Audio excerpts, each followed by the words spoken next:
വലിയ ഇറഗുലാരിറ്റീസ് നടന്നു എന്നുള്ളതിന് എന്താണ് സംശയം? ഇപ്പോൾ ഞാൻ ഒറ്റ ഉദാഹരണം മാത്രം പറയാമല്ലോ. ഇപ്പോൾ എന്നെ ഗവൺമെൻറ്റിൽ നിന്നും ആ കമ്മീഷനിലേക്ക് ട്രാൻസ്ഫർ ചെയ്ത ആഴ്ച എന്തുകൊണ്ടാണ് ട്രാൻസ്ഫർ ചെയ്തതെന്ന് എനിക്ക് വളരെ വ്യക്തമായിട്ട് അറിയാം. കാരണം വയനാട്ടിലെ rehabilitation project Mundakkai rehabilitation project നിങ്ങൾക്കെല്ലാം അറിയാവുന്ന പോലെ ഒരു വർഷത്തോളം ഒന്നും സംഭവിച്ചില്ല. അങ്ങനെ പത്രവാർത്തകൾ പിന്നെ കഴിഞ്ഞ 24 ഡിസംബറോട് കൂടിയിട്ട് പത്രവാർത്തകൾ വല്ലാതെ ഇക്കാര്യത്തിൽ കടന്നാക്രമിക്കാൻ തുടങ്ങിയപ്പോൾ എടുത്തു പിടിച്ച് ഈ പിരിഞ്ഞു കിട്ടിയ 745 കോടി മൊബിലൈസ് ചെയ്തുകൊണ്ട് ULCCSനെയും കിഫ്കോണിനെയും കൺസൾട്ടൻസ് ആക്കിക്കൊണ്ട് ധൃതിയിൽ ഈ വർക്ക് മുഴുവൻ കമ്മീഷൻ ചെയ്യാനായിട്ട് സെക്രട്ടറിമാരുടെ ഒരു കമ്മിറ്റി തീരുമാനിച്ചു. അല്ലെങ്കിൽ സെക്രട്ടറിമാരുടെ കമ്മിറ്റിയിൽ ഇത് ചർച്ചയ്ക്ക് വന്നു. ഞാൻ 2 ചോദ്യങ്ങളെ അവിടെ ചോദിച്ചുള്ളൂ. അത് ഈ സോൾ സോഴ്സിംഗ് ബേസിസിൽ ഈ 300 കോടി നമ്മൾ കമ്മിറ്റ് ചെയ്യുമ്പോൾ നമ്മൾ അക്രഡിറ്റഡ് ഏജൻസീസിന് തമ്മിൽ അങ്ങനെ ഒരു ഹൈക്കോടതി വിധിയുണ്ട്, ഒരു ടെൻഡർ നടത്തണ്ടേ? 2 ഈ കിഫ്കോണാണ് ഇതിൻ്റെ കൺസൾട്ടൻസ് എന്ന് പറഞ്ഞു. ഞാൻ ചോദിച്ചു, ഈ കിഫ്കോൺ ഒരു അക്രഡിറ്റഡ് ഏജൻസി ആണോ? അവർക്ക് മുമ്പ് ക്വാളിറ്റി സൂപ്പർവൈസ് ചെയ്യാനും ഡിസൈൻ ചെയ്യാനും ഉള്ള എന്തെങ്കിലും മുൻപരിചയം അവർ എസ്റ്റാബ്ലിഷ് ചെയ്തിട്ടുണ്ടോ? ചർച്ച അവിടെ അവസാനിച്ചു. ഇത് പിന്നീട് ഡിസ്കസ് ചെയ്യാമെന്ന് പറഞ്ഞ് ചീഫ് സെക്രട്ടറിയെ യോഗം പിരിച്ചുവിട്ടു. അടുത്ത ബുധനാഴ്ച എന്നെ തദ്ദേശഭരണ കമ്മീഷനാക്കി മാറ്റിക്കൊണ്ട് അസൗകര്യം ഒഴിവാക്കിക്കൊണ്ട് മുന്നോട്ട് പോകാനാണ് അവർ തീരുമാനിച്ചത്. അങ്ങനെ മുന്നോട്ട് പോയാലൊന്നും യാതൊരു പ്രശ്നവുമില്ല. പക്ഷേ ഫലം എന്താണ്? ഫലം ഈ വിഷുവിന് 148 വീടുകൾ അല്ലേ, 148 വീടുകൾ താക്കോൽ കൈമാറിയവർ കയറി പാർക്കും എന്നാണ് നമ്മൾ പ്രതീക്ഷിച്ചത്. എത്ര വീടുകളിൽ ആൾക്കാർക്ക് പാർക്കാൻ സാധിച്ചു? ഞാൻ പിന്നീട് കേട്ടത് അങ്ങനെ ആദ്യം പൂർത്തിയായ 40 വീടുകളിൽ 2 ഈ പറയുന്ന മുൻപരിചയമില്ലാത്ത ഏജൻസി സൂപ്പർവൈസ് ചെയ്തതിനെ തുടർന്ന് ക്രാക്കുകൾ ഡെവലപ്പ് ചെയ്യുകയും ചോർച്ചയിലെത്തുകയും ആ തെരഞ്ഞെടുപ്പിൻ്റെ ഘട്ടത്തിൽ ഗവൺമെൻറ്റിനെ അത് ബുദ്ധിമുട്ടിലാക്കുകയും ചെയ്തെന്നാണ് ഞാൻ മനസ്സിലാക്കുന്നത്. അപ്പോൾ ചോദിച്ച ചോദ്യം വൻതോതിൽ ഫണ്ടുകളിൽ ക്രമക്കേടുണ്ടോ എന്നുള്ളതാണ്. അതിൻ്റെ ഞാൻ പറയുന്ന ആൻസർ പരിശോധിക്കപ്പെടേണ്ട പല കാര്യങ്ങളും കിഫ്ബി അടക്കമുള്ളവയുടെ ധനവിന്യാസത്തിൽ റീഹാബിലിറ്റേഷൻ പ്രോജക്റ്റിൽ എല്ലാം അടങ്ങിയിട്ടുണ്ട്. പക്ഷേ പ്രശ്നം ഇതിലെന്തെങ്കിലും ഒരു പ്രശ്നം അടങ്ങിയിട്ടുണ്ട് എന്ന ചോദ്യം തന്നെ ചോദിക്കാൻ പാടില്ല. അതാണ് നിർബന്ധം. No questions. പറഞ്ഞാൽ പറഞ്ഞു, അത് ചെയ്തേക്കുക, അത്ര തന്നെ, വേറെ കാര്യങ്ങളൊന്നുമില്ല. അപ്പോൾ നമ്മൾ അതിനെയാണ് ആദ്യം ഓവർകം ചെയ്യേണ്ടതെന്നാണ് എനിക്ക് വിനയപൂർവ്വം പറയാനുള്ളത്.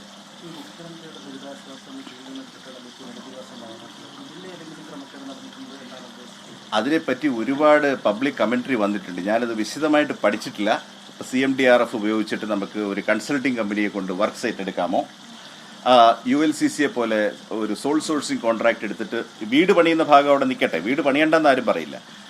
ആ നദിയുടെ ക്ലീനിങ് ULCCക്ക് ഒറ്റ കരാറായിട്ട് നൽകാമോ? അങ്ങനെ 239 കോടിയുടെ ഒരു കരാറായിട്ട്, അങ്ങനെ ഗവൺമെൻറ്റിന് യാതൊരു കോമ്പറ്റേറ്റീവ് പ്രോസസ്സും ഇല്ലാതെ 200-250 കോടിയുടെ കരാർ വിശ്വസിച്ച് ഏൽപ്പിക്കാമോ? അങ്ങനെ ഒരു നദി ക്ലീൻ ചെയ്യുന്നതിന് കൃത്യമായിട്ടുള്ള DSR ബേസ്ഡ് എസ്റ്റിമേറ്റ്സ് തയ്യാർ ചെയ്യാൻ പറ്റുമോ? അത് വ്യക്തതയുള്ള കാര്യമാണോ എന്നൊക്കെയുള്ള ധാരാളം ചോദ്യങ്ങൾ സാങ്കേതിക വിദഗ്ധന്മാർ ചോദിക്കുന്നുണ്ട്. ഞാൻ കൈകാര്യം ചെയ്യാത്ത സബ്ജക്റ്റ് ആയതുകൊണ്ട് ഞാനത് വിശദമായിട്ട് പഠിച്ചിട്ടില്ല. പക്ഷേ ഉത്തരങ്ങളെക്കാൾ കൂടുതൽ ഉദ്യോഗസ്ഥർക്ക് ഈ ഇടപാടുകളിലെല്ലാം ചോദ്യങ്ങളാണുള്ളത്. പക്ഷേ നിർഭാഗ്യവശാൽ ഇപ്പോഴത്തെ അഡ്മിനിസ്ട്രേറ്റീവ് കൾച്ചർ ഞാൻ പറഞ്ഞതുപോലെ ചോദ്യം ചോദിക്കുന്ന കുട്ടിയെ ക്ലാസ്സിന് പുറത്താക്കുക എന്നുള്ളതാണ്. അപ്പോൾ അത് ആർക്കും ഒരു ചോദ്യമില്ലാതെ അങ്ങനെയാണെങ്കിൽ പിന്നെ മേളിൽ നിന്ന് പറഞ്ഞ പ്രകാരം തന്നെ ചെയ്തേക്കുക എന്നുള്ളതാണ്. അപ്പോൾ എന്നെ ഏറ്റവും വറി ചെയ്യുന്ന ഒരു സംഗതി ഇതാണ്. ഞാൻ പ്രതിരോധിക്കാൻ ശ്രമിച്ച കാര്യം ഇതാണ്. ഇന്ത്യൻ അഡ്മിനിസ്ട്രേറ്റീവ് സർവീസിലെ ഉദ്യോഗസ്ഥർ ആരുടെയും അടിമകളല്ല. അവർ സ്വന്തം ബുദ്ധ്യ ഓരോ അഡ്മിനിസ്ട്രേറ്റീവ് സ്റ്റെപ്പിലും അവർ വിശകലനം ചെയ്യുകയും അവർക്ക് ബോധ്യം വരുന്ന കാര്യം ഫയലിൽ രേഖപ്പെടുത്തുകയും മീറ്റിങ്ങിലും മന്ത്രിമാരോട് പറയുകയും ചെയ്യാൻ ബാധ്യസ്ഥരാണ്. അതാണ് സർവീസിൻ്റെ ചാർട്ടർ. ഇല്ലെങ്കിൽ സംസ്ഥാന സർവീസ് തന്നെ ധാരാളം മതിയല്ലോ. അപ്പോൾ ആ കൾച്ചർ അവസാനിപ്പിക്കാനും ഈ ചോദ്യങ്ങളില്ലാത്ത കുറേ അടിമകളെ സൃഷ്ടിക്കാനും ബോധപൂർവമായ ശ്രമം നടന്നുകൊണ്ടിരിക്കുകയാണ്. അതിൻ്റെ ആഴം എത്രയാണെന്ന് ചിന്തിച്ചാൽ നമുക്ക് വിശ്വസിക്കാൻ പറ്റുകയില്ല. അപ്പം ഞാൻ കഴിഞ്ഞ ദിവസം പറഞ്ഞു, ഞാനത് തമാശയായിട്ട് പറഞ്ഞല്ല, ഈ മഹാന്മാരായ EMSഉം അച്യുതമേനനും അങ്ങനെയുള്ള യുഗപ്രഭാവന്മാരായിട്ടുള്ള മുഖ്യമന്ത്രിമാരിരുന്ന ഒരു നാടാണ്. അവിടെ ചെന്നിട്ട് എനിക്ക് ഉറപ്പുണ്ട്, ഞാൻ അവരോടൊപ്പം സേവനം അനുഷ്ഠിച്ചിട്ടില്ല, പക്ഷെ നിങ്ങൾ ചെന്നിട്ട് 2 പ്രശംസാ വചനം നിങ്ങൾ പറഞ്ഞാൽ അവർ സഹിച്ചെന്നിരിക്കും. 3ാമതൊരെണ്ണം പറയുമ്പോൾ അവർ നിർത്ത് എന്ന് പറയുന്ന മുഖ്യമന്ത്രിമാരുടെ നാടാണിത്. പക്ഷേ നിങ്ങൾ പറഞ്ഞാൽ വിശ്വസിക്കില്ല, സംസ്ഥാന സർവീസിലെ ഒരു അസോസിയേഷൻ വാഴ്ത്തിപ്പാടിക്കൊണ്ട് പിന്നെ വലിയൊരു ഗാനമേള മാതിരി പ്രിപ്പയർ ചെയ്ത് അസോസിയേഷൻ അവതരിപ്പിക്കുന്നതും അതിൻ്റെ പ്രിപ്പറേഷൻസും എല്ലാം സെക്രട്ടേറിയറ്റിൽ കാണാനിടയായി. അപ്പോൾ ഒറ്റപ്പെട്ടതാണെങ്കിലും ഞാൻ പറയാൻ മടിക്കുന്നു, ചില അഖിലേന്ത്യാ സർവീസ് ഉദ്യോഗസ്ഥർ പറഞ്ഞു ഇതുപോലെ നമുക്ക് കൂടി ഒന്ന് സംഘടിപ്പിച്ച് കളയാമായിരുന്നു, നമുക്കും കൂടി ഈ കോറസിൽ അത് പറഞ്ഞ് വിലക്കണ്ട, നിങ്ങളുടെ ജോലി അതല്ല. രാവിലെ ഒരു മെജോറിറ്റിയുമായിട്ട് സംസ്ഥാനത്ത് നിയമസഭയുടെ വിശ്വാസം തേടി വരുന്ന ഒരു മന്ത്രിയോ മുഖ്യമന്ത്രിയോ അധികാരം ഒഴിഞ്ഞ് വീട്ടിലേക്ക് സാധാരണ മനുഷ്യനായിട്ട് പോകുന്ന ഒരു സാധാരണ മനുഷ്യനെ, ഒരു സാധാരണക്കാരനാണ് തെരഞ്ഞെടുപ്പിലൂടെ അധികാരിയായിട്ട് വരുന്നത്. ആ ഭരണഘടനാ സ്ഥാനം വഹിക്കുമ്പോൾ നമ്മൾ അവരെ അങ്ങേയറ്റം ബഹുമാനിക്കും.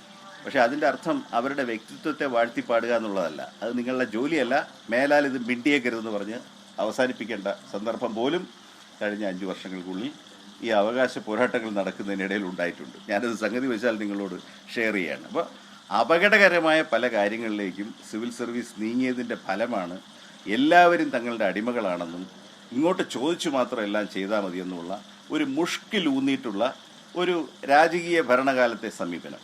ആ സമീപനം മറ്റു പലതിനെയും പുറന്തള്ളുന്നത് പോലെ ഈ മെയ് 4-ന് പുറത്തു വരുന്ന ജനങ്ങളുടെ തെരഞ്ഞെടുപ്പ് ഫലം പുറന്തള്ളുകയും തിരുത്തുകയും ചെയ്യുമെന്ന് ഞങ്ങൾ പ്രതീക്ഷിക്കുന്നു.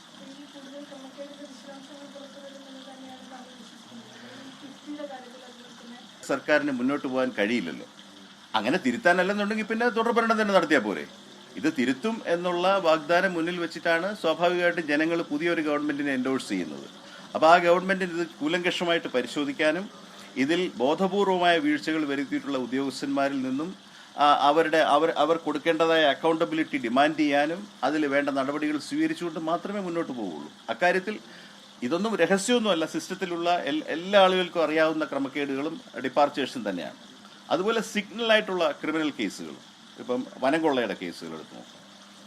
ഒരു സർക്കാർ സർക്കുലർ ഇറക്കി കൊടുക്കുന്നു, എന്നിട്ട് 3 മാസത്തേക്ക് പ്രത്യേക എസ്റ്റേറ്റുകളിൽ നിന്നും തടികൾ വളരെ വാല്യുബിൾ ആയിട്ടുള്ള ടിമ്പർ ഡിസപ്പിയർ ചെയ്യുന്നു. 90 ദിവസത്തിന് ശേഷം ആ ഉത്തരവ് മരവിപ്പിക്കപ്പെടുന്നു. അതിനെ തുടർന്നിട്ട് ഈ ടിമ്പർ നഷ്ടപ്പെട്ടതിനെ തുടർന്ന് 93 ക്രിമിനൽ കേസസാണ് ഫോറസ്റ്റ് വൈൽഡ് ലൈഫ് ക്രൈം കോടതികളിൽ കിടക്കുന്നത്. അപ്പോൾ അതിൻ്റെ ഈ PC ആക്ടിനകത്തുള്ള ലയബിലിറ്റി ഇതുവരെ പരിശോധിക്കപ്പെട്ടിട്ടില്ല. ഞാനൊരു എക്സാമ്പിൾ പറഞ്ഞതേ ഉള്ളൂ. ഇങ്ങനെയുള്ള നിരവധി ക്രമക്കേടുകൾ, അഴിമതികളെക്കുറിച്ച് ബോധമുള്ള അല്ലെങ്കിൽ അറിവുള്ള ആളുകൾ സിസ്റ്റത്തിനുള്ളിലുണ്ട്. അതെല്ലാം തുറന്ന് പരിശോധിക്കേണ്ട ഒരു സമയം കൂടിയാണ് വരുന്നത്.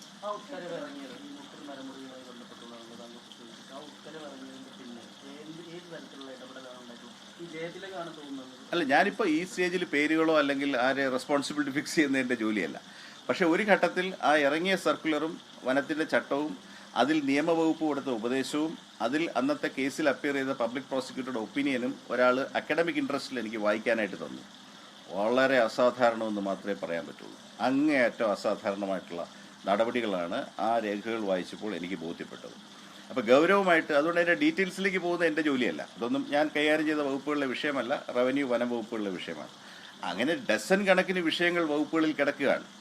അപ്പോൾ ഇക്കാര്യങ്ങൾ സംസാരിക്കാൻ അല്ലെങ്കിൽ ഇതിൽ ഭരണം മാറുമ്പോൾ പുതിയ ഭരണകർത്താവിന് വിവരങ്ങൾ നൽകാൻ ഏതെങ്കിലും ഉദ്യോഗസ്ഥൻ തുനിഞ്ഞാൽ മുന്നേ കൂട്ടി ഞങ്ങൾ ആഞ്ഞടിച്ചു കളയും എന്നൊരു ഭീഷണിയാണെങ്കിൽ അതൊന്നും വിലപ്പോവില്ല.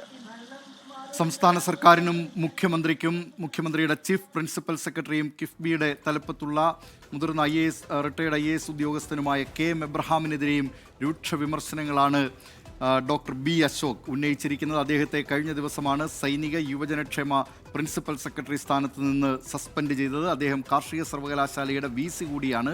പക്ഷേ ആ സ്ഥാനത്ത് നിന്ന് അദ്ദേഹത്തിനെതിരെ നടപടിയെടുക്കാൻ സർക്കാരിന് കഴിയില്ല. ഗവർണർക്ക് മാത്രമേ VCക്കെതിരായി നടപടിയെടുക്കാൻ കഴിയുകയുള്ളൂ.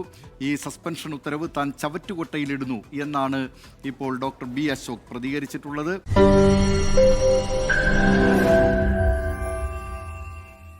ലോകത്തെവിടെയായാലും ഏത് സമയത്തും 24 വാർത്തകളും ഓഗ്മെന്റഡ് റിയാലിറ്റി പാക്കേജുകളും എക്സ്പ്ലെയിനറുകളും വിശദമായി കാണാൻ ഞങ്ങളുടെ YouTube ചാനൽ നിങ്ങൾക്ക് സബ്സ്ക്രൈബ് ചെയ്യാം.